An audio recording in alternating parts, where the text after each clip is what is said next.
আসসালামু আলাইকুম রহমতুল্লাহি অবরকাতুহু। সম্মানিত দর্শক, বিএনপি দলীয়গতভাবে দলগতভাবে ভারতের বিরোধিতা করছে এবং ভারতের যে আগ্রাসন, সেই আগ্রাসনের বিরুদ্ধে একটি লং মার্চ করেছে ডিসেম্বর মাসের ১১ তারিখ রোজ বুধবার, এবং এটি দেশে এবং দেশের বাইরে ব্যাপকভাবে ফলাও করে প্রচার হয়েছে। বিএনপি নেতা জনাব রুহুল কবির রিজভী, তার নেতৃত্বে এই লং মার্চটি পরিচালিত হয়েছে। ভারতে যেভাবে বিজেপি নেতা শুভেন্দু তিনি বাংলাদেশ বিরোধী প্রচার চালাচ্ছেন, একইভাবে বিএনপির এই নেতা ভারত বিরোধী প্রচারণার নেতৃত্বে এখন রয়েছেন। এর ফলে বাংলাদেশে যে ক্ষমতার রাজনীতি এবং ভারতের সঙ্গে যে বিএনপির যে সম্পর্ক, এই সম্পর্কের ক্ষেত্রে সমস্ত হিসাবপত্র ১৮০ ডিগ্রি অ্যাঙ্গেলে উল্টে গেল। এর কারণ হলো যে বিএনপির একটা গ্রুপ, আমির খসরু মাহমুদ চৌধুরীর নেতৃত্বে একটা গ্রুপ, তারপরে ইকবাল মাহমুদ টুকু সাহেবের এই গ্রুপে আছেন। তারা দীর্ঘদিন ধরে ভারতের সঙ্গে একটা সুসম্পর্ক স্থাপন করার চেষ্টা করে আসছিল, এবং এটা এখনো পর্যন্ত অব্যাহত রয়েছে এই গ্রুপটির মাধ্যমে, যাদেরকে ভারতপন্থী বলা হয়। এবং এই ভারতপন্থী দলের মধ্যে যারা রয়েছেন, তারা প্রকারান্ত জনাব তারেক রহমান সাহেবকে বিভিন্ন সময় এই আশ্বাস দিয়েছেন যে ভারত যথাসময়ে বিএনপিকে সাহায্য করবে এবং সহযোগিতা করবে। এবং জনাব তারেক রহমান সাহেব যে লন্ডনে আছেন, তার সঙ্গেও ভারতের যারা কর্তৃপক্ষ রয়েছেন, বিশেষ করে রয়ের যারা এজেন্ট রয়েছেন, নিশ্চয়ই তাকে নানাভাবে আশ্বস্ত করার চেষ্টা করেন, বুদ্ধি দেন, পরামর্শ দেন। তো এই জায়গাটিতে অল অন এ সাডেন এই যে জনাব রিজভী সাহেবের কথাবার্তা, কর্মকাণ্ড এবং তার যে লং মার্চ, এর মাধ্যমে বিএনপি যে ভারতের সঙ্গে দীর্ঘদিন ধরে একটা সংযোগ করার চেষ্টা করছিল এবং ক্ষমতায় আসার জন্য ভারতের বন্ধুত্ব তারা যেভাবে আশা করছিল, এটাতে একটি পেরেক পড়ে গেল। এবং এটি বিএনপির জন্য এই মুহূর্তে লাভজনক হবে না এটি ক্ষতির কারণ হবে, এটি বলার সময় এখনো আসেনি।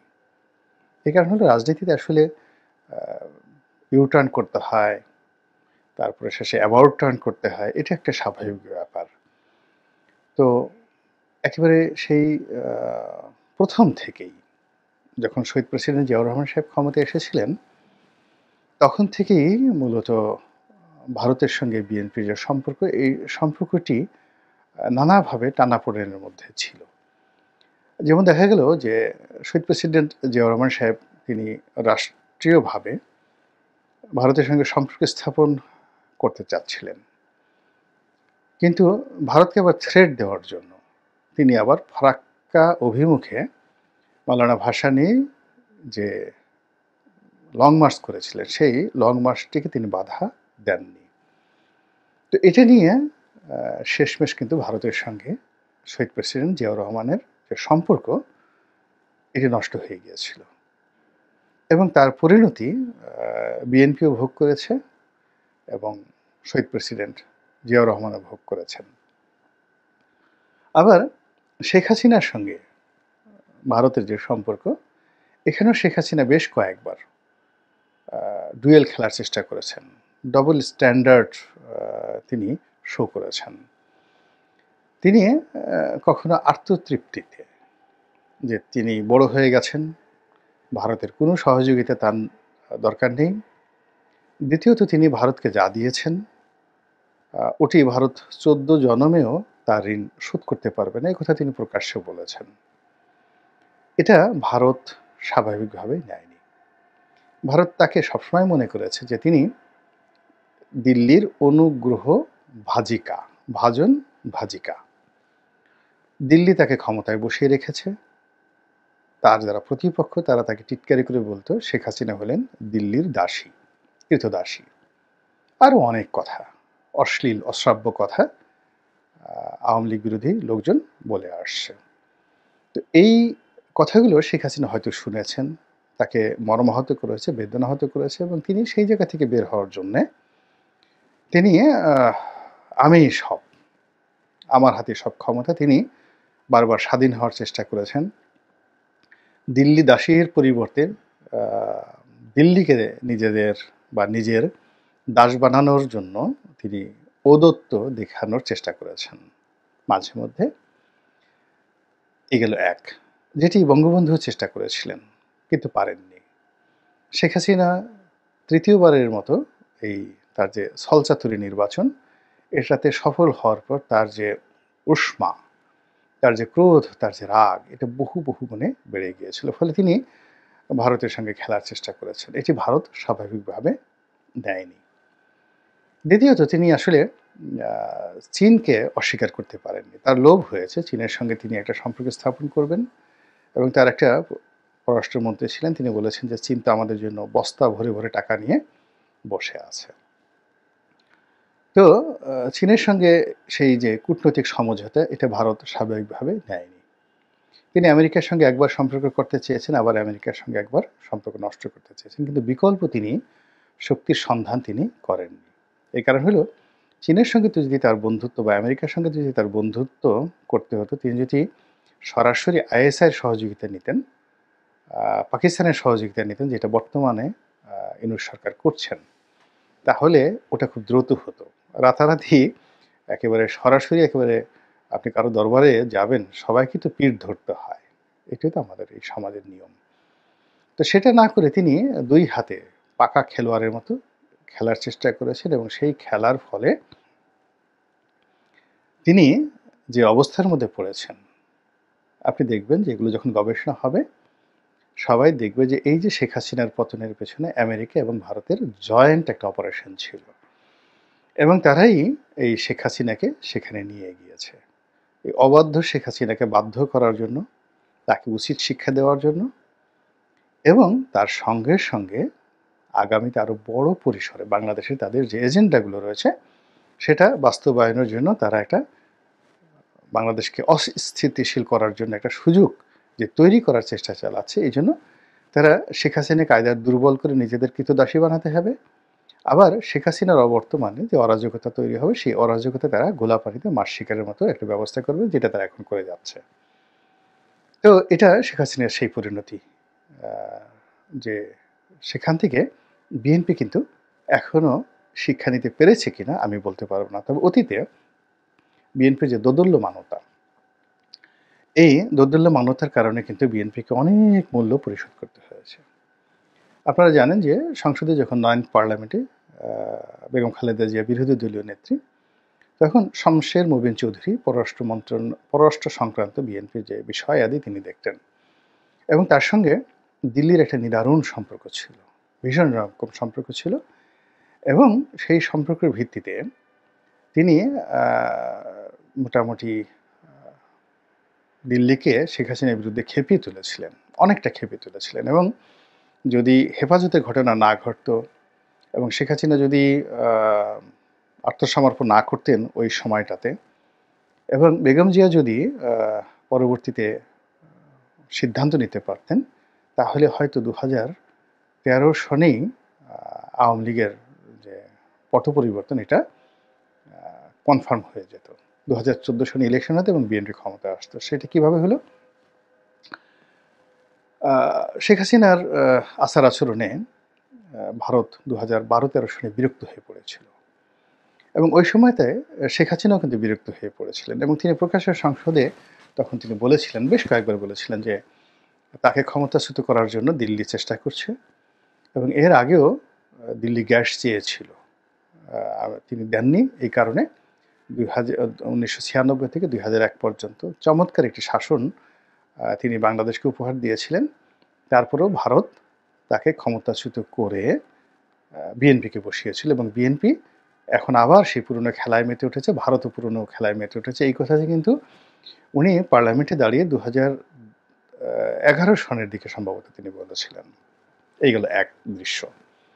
দ্বিতীয় দৃশ্য হলো মনমোহন সিং যখন ভারতের প্রধানমন্ত্রী, তখন এই শমশের মুবিন চৌধুরীর নেতৃত্বে ভারতের সঙ্গে বা দিল্লির সঙ্গে বিএনপি এরকম একটা বন্ধুত্বপূর্ণ সম্পর্ক গড়ে তোলে, যার প্রেক্ষিতে বিরোধী দলীয় নেত্রী হিসেবে যখন তিনি ভারত ভ্রমণে গেলেন, স্বয়ং প্রধানমন্ত্রী মনমোহন সিং সমস্ত প্রোটোকল ভেঙে তাকে এয়ারপোর্টে রিসিভ করতে এলেন। আপনারা শেখ হাসিনার জমানাতে দেখেছেন যে 2009 থেকে একেবারে শেষ দিন পর্যন্ত একটি বারের জন্য কিন্তু নরেন্দ্র মোদী এয়ারপোর্টে তাকে রিসিভ করতে আসেননি। দ্বিতীয়ত, কোনো মন্ত্রী পর্যায়ের গুরুত্বপূর্ণ ব্যক্তিকে তিনি পাঠাননি। কখনো উপমন্ত্রী, কখনো প্রতিমন্ত্রী, কখনো একেবারে অনুল্লেখ্য পররাষ্ট্র মন্ত্রণালয়ের কর্মকর্তাদের দ্বারা শেখ হাসিনাকে রিসিভ করা হয়েছে। তো সেক্ষেত্রে বাংলাদেশের প্রধানমন্ত্রী নন শেখ হাসিনা, বাংলাদেশের প্রধানমন্ত্রী নন খালেদা জিয়া, বিরোধী দলীয় নেত্রী। তো তাকে রিসিভ করার জন্য ভারতের প্রধানমন্ত্রী, তাও আবার কংগ্রেসের প্রধানমন্ত্রী, এবং সেই কংগ্রেসের সঙ্গে সোনিয়া গান্ধীর সঙ্গে তাদের আওয়ামী লীগের কৌশলগত মিত্রতা, সেই প্রধানমন্ত্রী এয়ারপোর্টে চলে এসেছে। তাহলে বুঝেন যে বিএনপির যে ভারত লবিস্ট হিসাবে শমশের মুবিনের যে গুরুত্ব সেটা কোন পর্যায়ে ছিল। তো সেখান থেকে তিনি সম্মানিত হলেন, বৈঠক হলো, ভারতের সিদ্ধান্ত নিল, এবং ভারতের পরবর্তী যে কর্মকাণ্ড সেটি শেখ হাসিনাকে সন্ত্রস্ত করে তুলল, ভীত সন্ত্রস্ত করে তুলল। এরপরে বিএনপি যখন আন্দোলনে গেল, সেই আন্দোলনের সময় ভারতের যে রাষ্ট্রপতি প্রণব মুখার্জি তিনি বাংলাদেশে এলেন। এখন প্রণব মুখার্জি কিন্তু কংগ্রেসের নেতা, কিন্তু শেখ হাসিনার সঙ্গে তার ব্যক্তিগত সম্পর্ক। কিন্তু কংগ্রেসের যে সিদ্ধান্ত, ভারত সরকারের যে সিদ্ধান্ত, সেই সিদ্ধান্ত ছিল আপনার শেখ হাসিনা সেখানে ক্ষমতায় আসবে বিএনপি। তো সেই কারণে প্রণব মুখার্জি বাংলাদেশে এলেন এবং তার সঙ্গে একটা ফরমাল বৈঠক ছিল বেগম খালেদা জিয়ার, কিন্তু তিনি সেই বৈঠকটা করলেন না। না করার কারণে ভারত অসম্মানিত বোধ করল অ্যাজ এ স্টেট, যে তার রাষ্ট্রপতির সঙ্গে তার একটা প্রি শিডিউল বৈঠক, সেই বৈঠকে বিএনপি নেত্রী আসেনি। ফলে এই যে ভারত পিছু টান দিল, ওই যে পিছু টান দিল, আর শেখ হাসিনাকে অনিচ্ছা সত্ত্বেও তারা কিন্তু কাছে ডেকে নিল। তো এইভাবে ডুয়েল খেলতে গিয়ে বা সিদ্ধান্ত নিতে না পারার কারণে দেখা গেল 2014, 2018 এবং 2024 বলতে গেলে ভারত বমি খাওয়ার মতো করে শেখ হাসিনাকে গ্রহণ করেছে। তো এখন ভারত আসলে কি শেখ হাসিনাকে আবার বাংলাদেশে ক্ষমতায় বসাতে চাচ্ছে, নাকি বিএনপির সঙ্গে বন্ধুত্ব করতে চাচ্ছে, এটা আমি বলতে পারবো না। এটি জনাব তারেক রহমান সাহেব, আমির খসরু মাহমুদ চৌধুরী সাহেব, বা রুহুল কবির রিজভী সাহেব, বা সালাউদ্দিন সাহেব, যিনি ভারতে ছিলেন দীর্ঘদিন, তারা বলতে পারবেন। কিন্তু এই যে লং মার্চের মাধ্যমে এটি যদি ডুয়েল খেলা হয়, অর্থাৎ আপনি এক পক্ষের মাধ্যমে তাদের সঙ্গে বন্ধুত্ব করবেন, আবার অন্যদিকে জনগণকে ঠিক রাখার জন্য বলবেন যে ভারত বিরোধী লং মার্চ চলবে, কাপড় পোড়াবে, এটা আমরা জনগণকে সান্ত্বনা দেওয়ার জন্য, পাবলিক সেন্টিমেন্টকে সান্ত্বনা দেওয়ার জন্য এই কাজগুলো করেছি, এটি ভারত গ্রহণ করবে না। এটি তারা মনে করবে সেই আগের জামানাতে বিএনপির ভুলের মতো, জিয়াউর রহমান সাহেবের মতো, এটি মনে করবে শেখ হাসিনা তাদের সাথে যেই কাজ করেছে, যেই লাউ সেই কদু। অতএব তারা শেখ হাসিনাকে নিয়েই তৃপ্ত থাকবে, আওয়ামী লীগকে নিয়েই তৃপ্ত থাকবে, বিএনপির সঙ্গে তারা ফার্দার কোনো নেগোসিয়েশনে যাবে বলে আমার কাছে মনে হচ্ছে না। তাহলে সেক্ষেত্রে কি হচ্ছে? সেক্ষেত্রে বিএনপিকে তার যে রাজনীতির হিসাব, সেই রাজনীতির হিসাবে তাকে 180 ডিগ্রি অ্যাঙ্গেলে গিয়ে ভারত বিরোধী শক্তির সঙ্গে একেবারে কৌশলগত পার্টনারশিপ করতে হবে, পাকিস্তানের সঙ্গে এবং চীনের সঙ্গে। এখানে ভারত দিকে ফিরে তাকানো যাবে না, তাহলে বিএনপি পিছিয়ে পড়বে। এর কারণ হলো এই যে বিএনপি যে বড় দল, কেননা এখানে জামাত যাই করুক, ডক্টর মোহাম্মদ ইউনূস যাই করেন না কেন, ভারত কিন্তু কখনোই আওয়ামী লীগের বিকল্প হিসেবে জামাতকে কল্পনা করছে না, বা ডক্টর মোহাম্মদ ইউনূসকে কল্পনা করছে না, তারা বিএনপিকে কল্পনা করছে। বিএনপির সঙ্গে তারা একটা ডাইরেক্ট ডিল চাচ্ছে, এবং এই যে যা কিছু হলো, এর ফলে এই ডিলটা এখানে বন্ধ হয়ে গেল। এর ফলে ভারত যেটা করবে সেটা হলো, একদিকে তারা শেখ হাসিনাকে প্রমোট করবে, অন্যদিকে তারা ডক্টর মোহাম্মদ ইউনূসের সঙ্গে নতজানু হয়েও তার সরকার যাতে আরও দীর্ঘদিন ক্ষমতায় থাকতে পারে, 2 বছর, 3 বছর, 4 বছর। এবং তারা কিন্তু এরশাদকে 9 বছর ক্ষমতায় রেখেছিল এই ভারত, 9 ইয়ার্স, শত চেষ্টা করে কিন্তু পারা যায়নি। তো সেক্ষেত্রে ডক্টর মোহাম্মদ ইউনূসকে যদি ভারত ৯ বছর ছাড় দেয়, অর্থাৎ ভারত যদি কিছু, কিছু বিষয়ে এই মুহূর্তে ছাড় দেয়, তাহলে কিন্তু ইউনূসের সরকার টিকে যাবে। এবং ডক্টর ইউনূসের সরকার যদি টিকে যায়, তাহলে বিএনপির জন্য এটি একটা মরণ ফাঁদ।